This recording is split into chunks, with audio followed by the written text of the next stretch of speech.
Hello everybody, welcome back. Today as well we have got another video. In this video I'll show you how you can simply go ahead and transfer money from Chase to PayPal.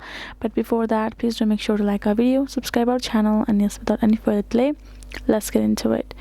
So for that, very first thing would be simply for you to access your PayPal, going to paypal.com on your computer, and right over here you can see we are here in their official website, right? So for that matter, first of all, simply go ahead and log in. Once you're done signing in, all you have to do is simply wait for a while, and then you will be able to find this kind of interface, right?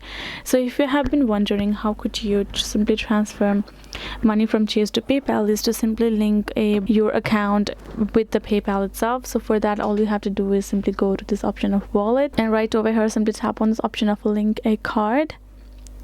So here in this section you do have two options between the link a card. All you have to do is simply enter your debit or credit card number on top, select your credit type, expiration date, security code, your billing address, and link card. That way you will simply be able to link card, and when you go to transfer money, you will be able to transfer yourself the money by simply tapping on it.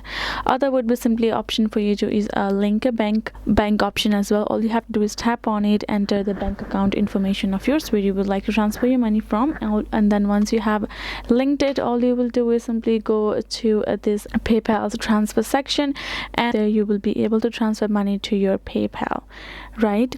You can also choose to do it from your PayPal app. You can simply open it up. If you would like instant PayPal balance, all you have to do is add balance to your PayPal, and you will be able to choose debit or credit card there, right there, and add the balance from the other account that is just connected. So that is the one way for you to do so. Hope this video was helpful to you all. Thank you so much for watching, and yes, I'll see you guys in our next video.